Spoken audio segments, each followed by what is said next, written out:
অগণিত শুকর যে আল্লাহ রব্বুল আলামিন আমাদেরকে জিলকদ মাসের দ্বিতীয় সপ্তাহের জুমার নামাজ আদায় করবার জন্য আল্লাহর ঘরে এনেছেন।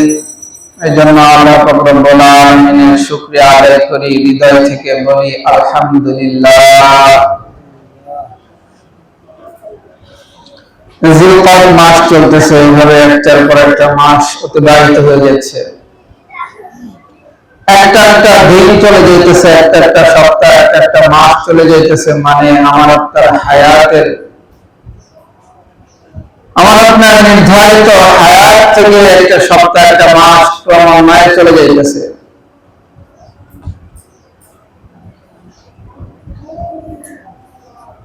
যার হায়াত ছিল 60 বছর, এক মাস চলে গেলে 60 বছর থেকে এক মাস চলে গেল, এক বছর চলে গেলে 60 বছর থেকে এক বছর চলে গেল। এভাবে আমাদের হায়াত গুলো ফুরায় যাইতেছে, শেষ হয়ে যাইতেছে। যখন শেষ হয়, শেষের দিকে মানুষের চিন্তা ভাবনা, মানুষের টেনশন, মানুষের পেরেশানি কি পরিমাণ বাড়ে। মধ্যপ্রাচ্যের যুদ্ধের তেল যখন শেষের দিকে, যে সমস্ত দেশের তেল শেষের দিকে, তাদের কি পরিমাণ পেরেশানি, কি পরিমাণ চিন্তা, যে শেষ হয়ে গেলে কি হবে, কত পেরেশান। আমাদের হায়াত শেষ হয় শেষের দিকে। যাদের চুল দাড়ি পেয়ে গেছে, হায়াত শেষের দিকে, আমাদের সেই তার চেয়েও তো হাজার রকম বেশি টেনশন, বেশি পেরেশানি করা দরকার। আখিরাতমুখী চিন্তা ভাবনা বেশি পরিমাণে করা দরকার। দুনিয়ার জন্যই মানুষের এত চিন্তা, তেল নাই, চলবে কিভাবে। হায়াতের সময় তো আর বেশি নাই। কবরের এই লম্বা সময় আমরা পার হব কিভাবে, সেই চিন্তাগুলো কোথায়। তাআরুজুল মালায়েকাতু ওয়া ইলাইহি ফি আমকান মিকদার 50,000 বছর পর্যন্ত শুধুমাত্র হিসাব নিকাশের জন্য অপেক্ষা করতে হবে। এই এত দীর্ঘ সময়, এত দীর্ঘ সময় আমরা কাটাবো কিভাবে। হিসাব নিকাশ শুরু হবে না 50,000 বছর অতিবাহিত হওয়ার আগে। একটা মানুষ সেদিন দাঁড়ায় থাকবে, হিসাবের অপেক্ষায় থাকবে এই দীর্ঘ সময়। কিভাবে সেই সময় আমরা কাটাবো, কোনো চিন্তা নাই, কোনো ফিকির নাই। আল্লাহ রাসূল নিজে কাঁদবে আমাদের জন্য।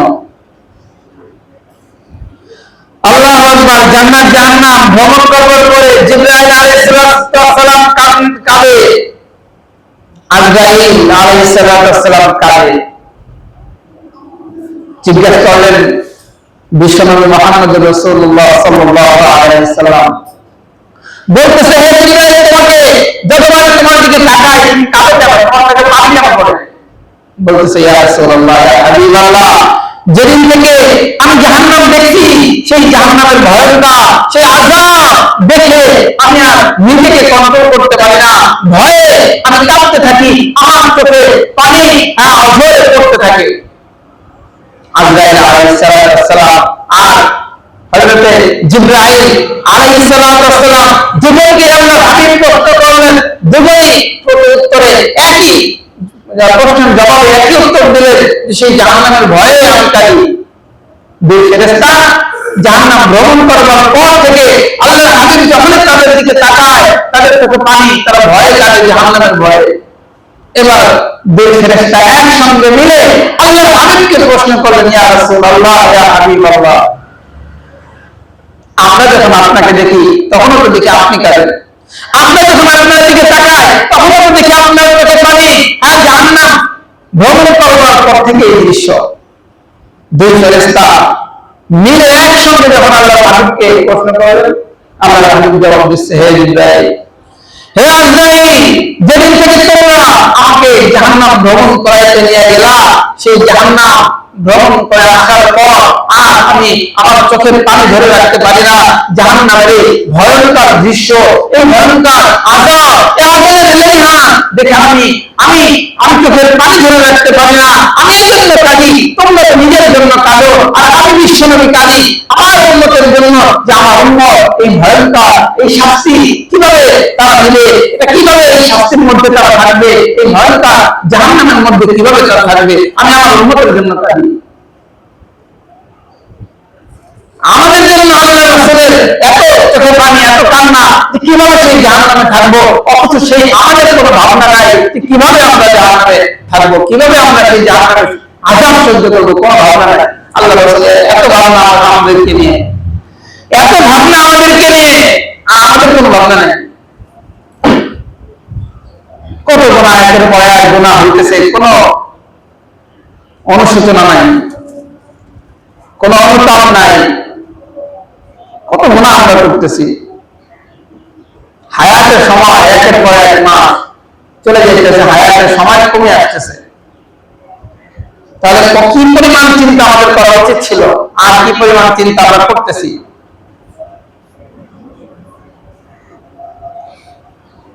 আল্লাহু আকবার। শুধু দুনিয়ার ভাবনা, সম্পদ, হৃদয়ে সম্পদের মায়া, মানুষের মায়া, দুনিয়ার চিন্তা ভাবনায় সময় কাটতেছে। পটিয়ার হযরত তিনি বলতেন, মাল দৌলত माल दौलत की हवास दिल से निकाल, दिल को कुरान पढ़ कर नहीं जुल जा, दिल हो आए न तेरी दीदार का, दिल हो आए न तेरी दीदार का, सर झुका कर देख लो तेरा जवान। माल दौलत के हवास दिल से निकाल, दिल को कुरान कर जुल जवान, दिल हो आए न तेरी दीदार का, सर झुका कर देख लो तेरा जवान।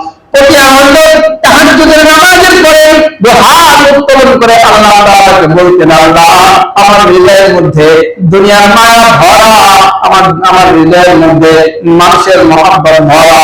আয় আল্লাহ, আমার এই হৃদয়টাকে আপনার ওয়াহদাতের নূর দ্বারা আলোকিত করে দেন। আমার এই হৃদয়ের আয়নাটাকে পরিষ্কার স্বচ্ছ আয়নার মতো করে দেন। दिल हमारे न तेरी दीदार का, सर झुका कर देख लो तेरा जमाल। आय अल्लाह, আমি যখন সিজদায় যাই, আমি যখন সিজদায় যাই, সিজদার মধ্যে আমি আমার এই পরিষ্কার স্বচ্ছ আয়নার মধ্যে রব আমি যেন আপনাকে দেখতে পাই। এভাবে তিনি দোয়া করতেন যে হৃদয়ে দুনিয়ার প্রতি যে মহব্বত, দুনিয়ার প্রতি লোভ লালসা, এই সব আল্লাহ আপনি দূর করে আপনার ওয়াহদাতের নূর দ্বারা আমার হৃদয়টাকে আপনি আলোকিত করে দেন।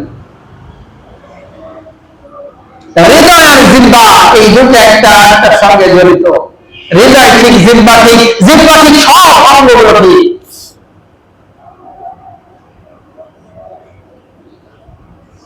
তো হৃদয় যদি ঠিক হয়ে যায়, জিহ্বা ঠিক হয়ে যায়, জিহ্বা ঠিক হয়ে গেলে সব ঠিক হয়ে যায়। কারণ সব অঙ্গগুলো তো জিহ্বার কাছে অনুমান বিনিময় করে। আল্লাহ রাসূল বলেন, ইযা আসবাহা ইবনু আদম ফাইন্নাল আ'দা'a কুল্লাহা তুকাফিরুল লিসানা ফাতাকুল ইত্তাকিল্লাহ ইত্তাকিল্লাহ ফিনা ফাইন্না নাহনু বিকা ফাইন ইস্তাকামতা ইস্তাকামনা ওয়া ইয়াউযুজতা ইয়াউযুজনা।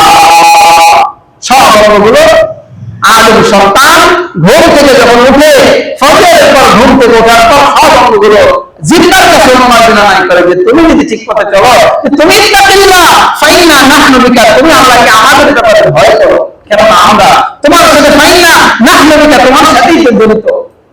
ফাইন ইস্তাকামতা ইস্তাকামনা ওয়া ইয়াউযুজতা ইয়াউযুজনা, তুমি ঠিক আমরাও ঠিক। তুমি যদি ভুল পথে, বাঁকা পথে চলো, গুনাহের পথে চলো, তা আমরা ওইদিকে যাবো। এই জন্য হৃদয় আর জিহ্বা দুটাকে ঠিক করতে হবে। এই দুইটা ঠিক, সব অঙ্গগুলো ঠিক। প্রত্যেকটা অঙ্গ আমাদের ব্যাপারে আল্লাহ তাআলার কাছে বিচার দিবে। আমাদের হাত কথা বলবে, আমাদের পাও কথা বলবে, এখন শুধু আমাদের মুখ কথা বলে, হাত কি আবার কথা বলতে পারে? যে আল্লাহ মুখ দিয়ে কথা বের করতেছেন, জবান দিয়ে কথা বের করতেছেন, কিয়ামতের ময়দানে এই হাত দিয়ে ওই আল্লাহ কথা বের করবেন, পা দিয়ে আল্লাহ তাআলা কথা বের করবেন। চোখ কথা বলবে, জিহ্বাও কথা বলবে, কানও কথা বলবে, হৃদয় পর্যন্ত কথা বলবে। প্রত্যেকটা অঙ্গ প্রত্যঙ্গ আমাদের গুনাহের ব্যাপারে আল্লাহর কাছে সাক্ষী দিবে।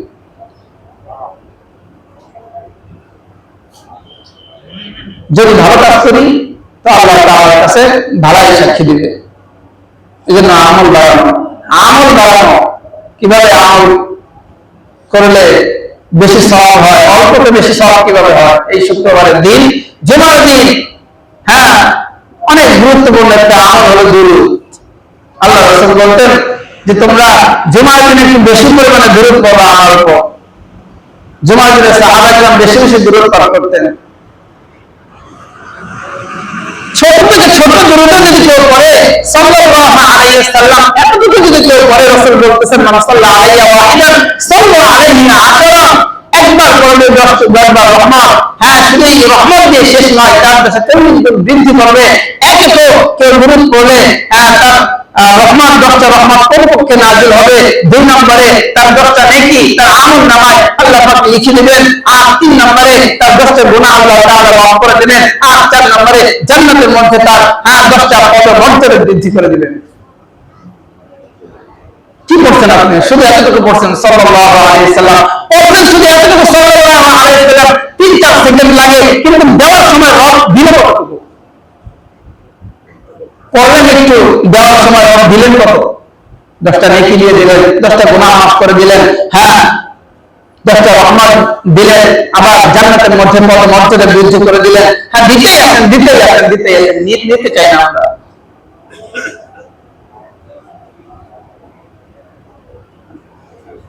বহু মানুষ রাসূলের নাম নেওয়ার পরে সাল্লাল্লাহু আলাইহি ওয়াসাল্লাম কিন্তু পড়ে না। সাহাবায়ে কেরামদের নাম নেওয়ার সময়ও রাদিয়াল্লাহু তাআলা আনহু এটা পড়ে না। বহু মানুষ পড়তেছে না, গুরুত্ব দিতেছে না। সদস্য হুজুর ওনার উস্তাদ আল্লামা আনোয়ার শাহ কাশ্মীর রাহমাতুল্লাহি আলাইহি, মানে আমাদের শামসুল হক ফরিদপুর রাহমাতুল্লাহি আলাইহি উস্তাদ আনোয়ার শাহ কাশ্মীর রাহমাতুল্লাহি আলাইহি, মুসা আহমদ মাদানী রাহমাতুল্লাহি আলাইহি, শিবলি আহমদ উসমানী রাহমাতুল্লাহি আলাইহি। উনি এমন একজন ব্যক্তি ছিলেন, যার নাম কবি ইকবাল রাহমাতুল্লাহি আলাইহি, যিনি একজন বড় কবি ছিলেন। তিনি তার কবিতার মধ্যে লিখতেছেন যে বিগত 500 বছরের মধ্যে হযরত আল্লামা আনোয়ার শাহ কাশ্মীর রাহমাতুল্লাহি আলাইহির মতো এত বড় আলেম বিগত 500 বছরের মধ্যেও আসে নাই, একজন আসে নাই। এত বড় আলেম ছিলেন। আমরা জানি তো যে 40 বছর একবার তিনি যেটা দেখতেন 40 বছরে এটা বলতেন না। তিনি কে? তিনি হলেন আল্লামা আনোয়ার শাহ কাশ্মীর রাহমাতুল্লাহি আলাইহি। বাজারের পুরো কথা পর্যন্ত, বাজারে গেছে মানুষ এমনি কথাবার্তা বলতে থাকে, তো বাজারে কে কি কথা বলতেছে এটা শোনার জন্য তো তিনি বাজারে যেতেন না, কিন্তু তারপরেও কোনো কথাটার কাছ পর্যন্ত ভেসে আসলে সেটাও তার 40 বছর পর্যন্ত মনে থাকতেন। দেওবন্দের বিশাল লাইব্রেরি, ডাইনে 108, বামে 108, দৈর্ঘ্য প্রায় 30 হাত, একটা বিশাল লাইব্রেরি যেখানে লক্ষ লক্ষ কিতাব। সেই লাইব্রেরির মধ্যে কোন একটা কিতাবের নাম বলার পর যদি বলা হয় এই অমুক কিতাবের অমুক পৃষ্ঠায় কি লেখা আছে, তিনি সেটাও বলে দিতেন। এত যোগ্যতা কিভাবে তিনি অর্জন করলেন? কিভাবে এত যোগ্যতা তিনি অর্জন করলেন? তিনি যে কিতাব পড়তেন, বুখারী শরীফ, মুসলিম শরীফ, আবু দাউদ, তিরমিজি, ইবনে মাজাহ, যেই কিতাব পড়তেন সব কিতাবের মধ্যে যখন কোন নবীর নাম আসতো, আদম, যখন কোন নবীর নাম আসতো, শীষ, লূত, ঈসা, মুসা, কোন নবীর নাম আসলে শুধু নাম বলা পর্যন্ত তিনি ছেড়ে দিতেন না, শুধু নাম বলেই চলে যেতেন না। যতবারই নবীর নাম আসে ততবারই কি বলতেন? নূহ আলাইহিস সালাতু ওয়াস সালাম, ইব্রাহিম আলাইহিস সালাতু ওয়াস সালাম, শীষ আলাইহিস সালাতু ওয়াস সালাম, ইয়াকুব আলাইহিস সালাতু ওয়াস সালাম, ইউসুফ আলাইহিস সালাতু ওয়াস সালাম, যতবার আদম আলাইহিস সালাতু ওয়াস সালামের নাম যদি 100 বার আসতো কোন কিতাবের মধ্যে, তো 100 বার তিনি কি বলতেন? আলাইহিস সালাতু ওয়াস সালাম। এটা হচ্ছে নবীর পর কি দরুদ পড়া, নবীর জন্য কি দোয়া, নবীর জন্য দোয়া, অনেকে এটা বুঝেও না, কিতাবের মধ্যে লেখা, কিতাবের মধ্যে অনেক স্কুলের অনেক শিক্ষকরা এগুলো পড়ায় যে একটা মোহাম্মদ দল সরকার আলী রব সরকারকে বলিল, এগুলো লেখা, এটা কি তখন জানে না, অনেক স্কুলের শিক্ষকরা জানে না যে দল সরকার মানে বিরোধ, এখানে মোহাম্মদ সাল্লাল্লাহু আলাইহি ওয়াসাল্লাম বলতে হবে, এটা না বলে কি বলতেছে মোহাম্মদ দল সরকার আলী রব সরকারকে বলিল, বহু এরকম পড়াইছে প্রাইমারি স্কুলে, ওখানে লেখা দল সরকার কিন্তু দলের বিরোধ, এটা অনেক মানুষ জানে না। তো তিনি এত বড় কিভাবে হলেন? সব নবীর নাম যখনই আসতেন কি বলতেন? সাল্লাল্লাহু আলাইহি ওয়াসাল্লাম। নবীর নাম আসলে সাল্লাল্লাহু আলাইহি ওয়াসাল্লাম, আর অন্য কোন নবীর নাম আসলে আমাদের নবী বাদে আলাইহিস সালাতু ওয়াসসালাম। আমরা যে রাসূলের জন্য সাল্লাল্লাহু আলাইহি ওয়াসাল্লাম বলে দোয়া করতেছি, এতে রাসূলের যতটুকু লাভ তার চেয়ে বেশি লাভ আমাদের হইতেছে। একটুতে আমরা 40 গুণ পাইতেছি, গুনাহ মাফ হইতেছে, নেকি 10টা নেকি পাইতেছি, রহমত আমাদের ঘরে বর্ষিত হচ্ছে, জান্নাতের পদমর্যাদা বৃদ্ধি হচ্ছে, কত কিছু পাইতেছি। তো এই আনোয়ার শাহ কাশ্মীরি রাহমাতুল্লাহি আলাইহি সব সময় তিনি এই কিতাবের মধ্যে কোন নবীর নাম আসলে এটা বলতেন, আবার কোন সাহাবাদের নাম আসলে কি বলতেন? রাদিয়াল্লাহু তাআলা আনহু। একজনের নাম আসলে আমরা তো একটু শিখে নিই, একজনের নাম যদি কখনো আসে, যেমন হযরত আবু বকর সিদ্দিক রাদিয়াল্লাহু তাআলা আনহু, কিন্তু যদি দুইজনের নাম আসে হযরত আবু বকর এবং ওমর রাদিয়াল্লাহু তাআলা আনহুমা, আনহুমা কি দুইজন যদি আসে রাদিয়াল্লাহু তাআলা আনহু, এখানে বলবো না, দুইজনের নাম যদি একসঙ্গে উচ্চারণ করে তখন বলবো রাদিয়াল্লাহু তাআলা আনহুমা। বহু মানুষ এটা জানি না, আন্দাজে হয় সাহাবাদের নাম উচ্চারণ করতেছি, আদর তো আমাদের মধ্যে নাই, আদর এটা। আবার যদি তিনজনের নাম আসে রাদিয়াল্লাহু তাআলা আনহুম, সবাই একটু শিখে রাখেন, যখনই তিনজনের নাম আমরা নিব, একজনের নাম নিলে হু, দুইজনের নাম নিলে হা, তিনজনের নাম নিলে হু, রাদিয়াল্লাহু তাআলা আনহু, রাদিয়াল্লাহু তাআলা আনহুমা, রাদিয়াল্লাহু তাআলা আনহুম। আর যদি একজন কোন মহিলা সাহাবীর নাম নিই, হযরতে আয়েশা রাদিয়াল্লাহু তাআলা আনহা, এখানে কি বলবো? পুরুষের সময় রাদিয়াল্লাহু তাআলা আনহু বলবো, মহিলা কোন সাহাবীর নাম নিলে রাদিয়াল্লাহু তাআলা আনহা, আয়েশা রাদিয়াল্লাহু তাআলা আনহা, খাদিজা রাদিয়াল্লাহু তাআলা আনহা, মাইমুনা রাদিয়াল্লাহু তাআলা আনহা, ফাতিমা রাদিয়াল্লাহু তাআলা আনহা। আর দুইজন মহিলার নাম নিলে, দুইজন মহিলার নাম এবং দুইজন পুরুষের নাম এই দুটোই সমান, আনহুমা। কিন্তু তিনজন মহিলার নাম নিলে, এটা কেউ জীবনে কোনোদিন বলে নাই মনে হয়। তিনজন মহিলার নাম যদি আসে, যদি বলি হযরতে খাদিজা এবং আয়েশা এবং মাইমুনা রাদিয়াল্লাহু তাআলা আনহুন্না, কি রাদিয়াল্লাহু তাআলা আনহুন্না। তো আমাদের জীবনে মানে বহু মানুষ এটা বলেই না, তিনজনের নাম, একজনের নাম নিলে মহিলা সাহাবীর নাম আনহা, দুজনের নাম হুমা, তিনজনের নাম আনহুন্না, রাদিয়াল্লাহু তাআলা আনহুন্না, এভাবে আমরা বলবো, এটা আদব। এরপরে কোন তাবি, সালিহ বুজুর্গ, কোন বুজুর্গানে দ্বীন, বহু মানুষের নাম আমরা উচ্চারণ করি। এই যে শাইখুল হাদিস নাম মামুনুল্লাহ সাহেবের বাবা, বাংলাদেশের শাইখুল হাদিস সাহেব নামে একদিন মানুষ ওনাকে চিনে, ওনার বাবাকে শাইখুল হাদিস নাম আজিজুল হক রাহমাতুল্লাহি আলাইহি, চরমনায় ফজলুল করিম রাহমাতুল্লাহি আলাইহি, এবং যত বুজুর্গ আমাদের হাফেজ মাদ্রাসা আপনার আল্লামা শাহ আহমদ শফি রাহমাতুল্লাহি আলাইহি, এভাবে কোন বুজুর্গের নাম নিলে আমরা কি বলবো? রাহমাতুল্লাহি আলাইহি। একজনের নাম নিলে রাহমাতুল্লাহি আলাইহি, দুইজনের নাম নিলে রাহমাতুল্লাহি আলাইহি, বা তিনজনের নাম নিলে রাহমাতুল্লাহি আলাইহি বা রাহমাহুল্লাহ। তো এইভাবে আমরা নাম নেওয়া, এটা কি আদব। আল্লাহ তাআলা আমাদেরকে বুঝে আমল করার তৌফিক দান করেন। এইগুলোতে আমরা এটা জানলাম, সব কি আমরা জানলাম। এক নম্বরে কি জানা, কেউ যদি জানে আর না জানে এর মধ্যে পার্থক্যটা কি? কোরআনের একটা আয়াত, আল্লাহ তাআলা বলেন, লাইসা আলাল্লাযীনা আমানু ওয়া আমিলুস সালিহাতি গুনাহুম ফীমা কানু ইলা মাত্তাকাও ওয়া আমানু ওয়া আমিলুস সালিহাতি সুম্মা তাকাও ওয়া আমানু সুম্মা তাকাও ওয়া আহসানু, সুম্মা তাকাও ওয়া আমানু সুম্মা তাকাও ওয়া আহসানু। আল্লাহ পাক রব্বুল আলামিন এই আয়াতের মধ্যে বলতেছেন, লাইসা আলাল্লাযীনা আমানু ওয়া আমিলুস সালিহাত, চারটা বিষয়ের কথা আল্লাহ তাআলা বলতেছে। কোন বান্দা ঈমান আনলো, কোন বান্দা ঈমান আনলো, ঈমান আনার পর নেক সৎ কাজ করলো, সালেহ কাজ করলো, তুমি ঈমান আনলো, ঈমান আনার পর সৎ কাজ করলো, বলতেছে সে যদি এই দুইটা করে তাহলে সে বিগত সময়ে যত অপরাধ করলো, যত গুনাহ করলো, যত নেশা করলো, সব গুনাহ আল্লাহ তাআলা কি মাফ করে দিতেছেন। সাথে আবার সেই দিকে বলতেছেন সুন্নাত তাকওয়া, সুন্নাত তাকওয়া আহসানু, তাকওয়া অবলম্বন করলো এবং ইহসান অবলম্বন করলো। তাহলে কেউ যদি ঈমানের সাথে নেক কাজ করে, ঈমান, নেক কাজ, তাকওয়া এবং ইহসান, ইহসানের জন্য আল্লাহ তাআলা শর্ত করে দিলেন তাকওয়া, তাকওয়ার জন্য শর্ত করে দিলেন তাকওয়া কবুল হওয়ার জন্য শর্ত করে দিলেন কি নেক কাজ, আবার নেক কাজ কবুল হওয়ার জন্য শর্ত দিলেন কি ঈমান। আর এই চারটা ইলম ছাড়া কখনো সম্ভব না।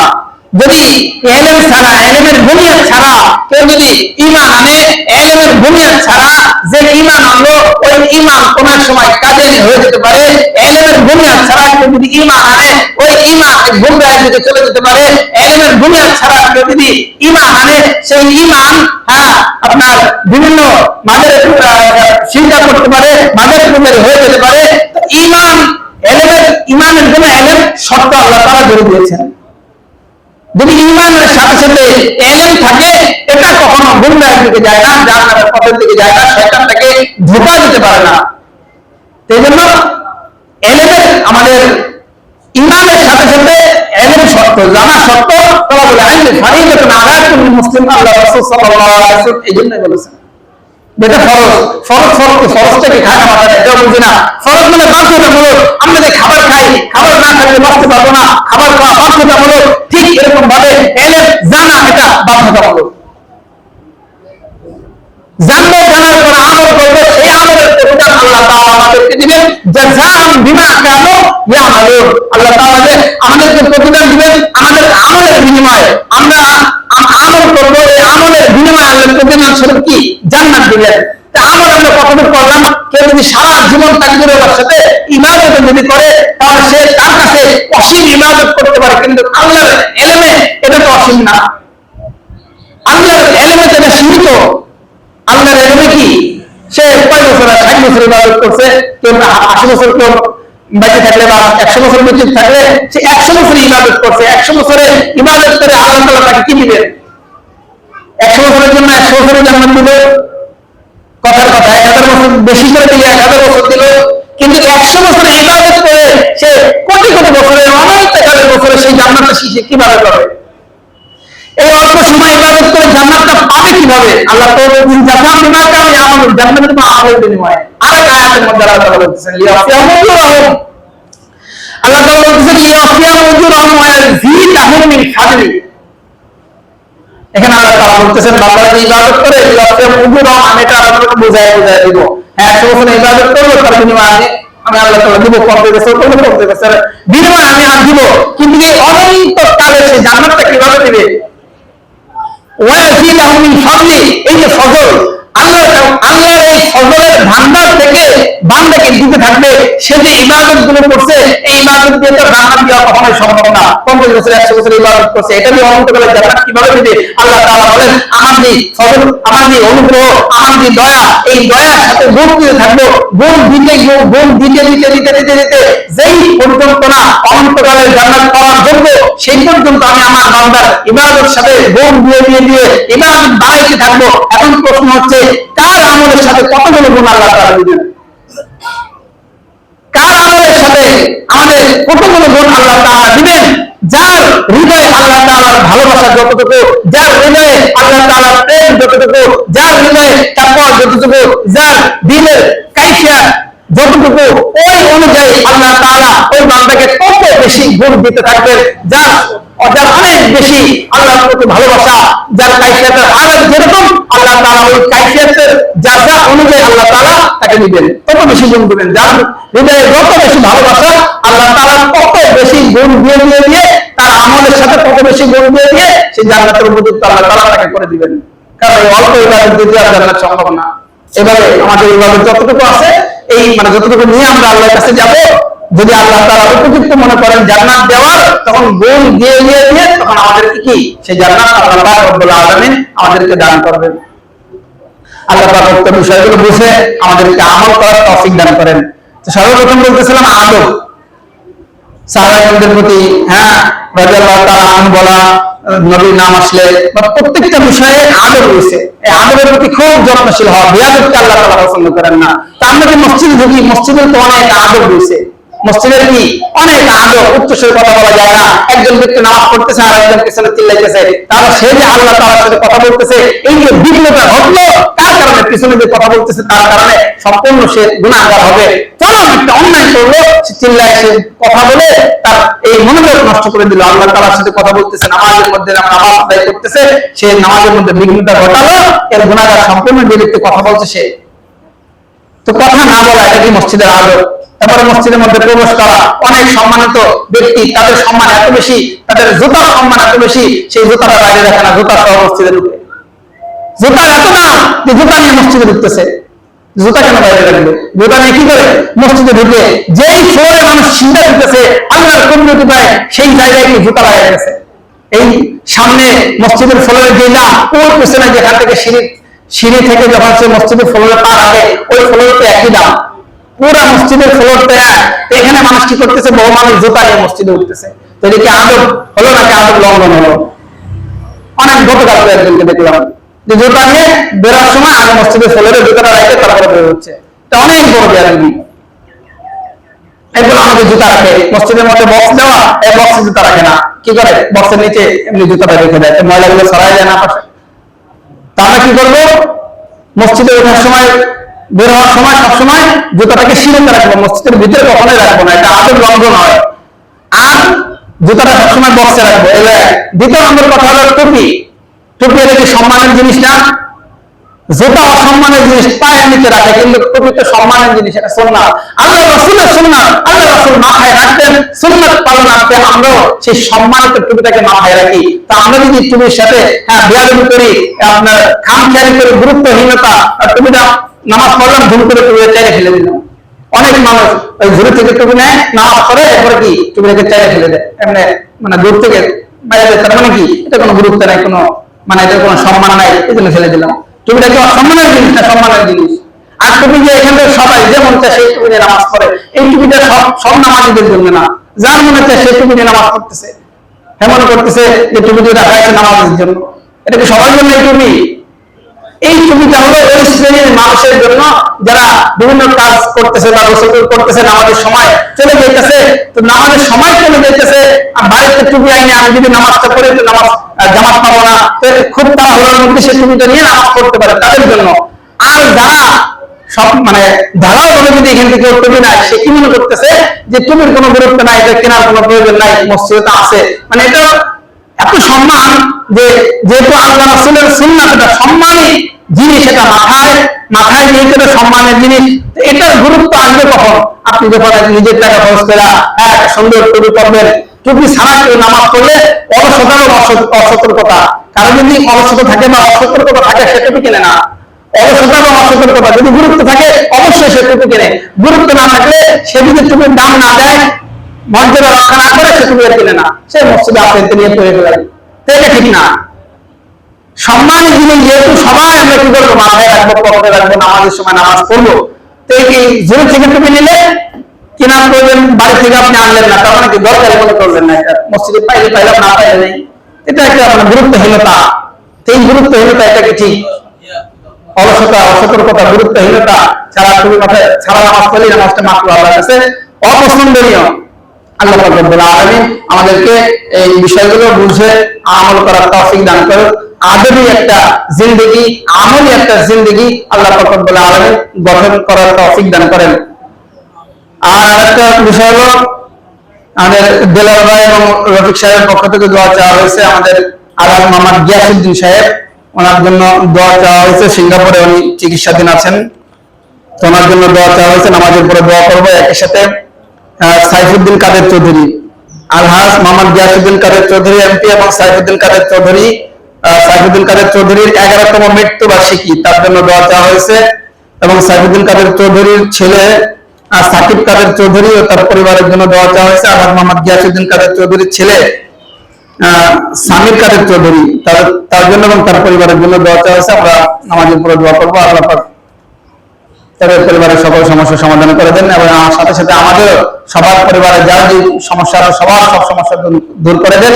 আল্লাহ রাব্বুল আলামিন সবার মনে নেক আশাকে পুরো করে না। আমরা দাওয়ানা আলহামদুলিল্লাহি রাব্বিল আলামিন। যারা সুন্নাত পড়ে চার রাকাত কবলা জুমা সুন্নাত পড়ে নেই।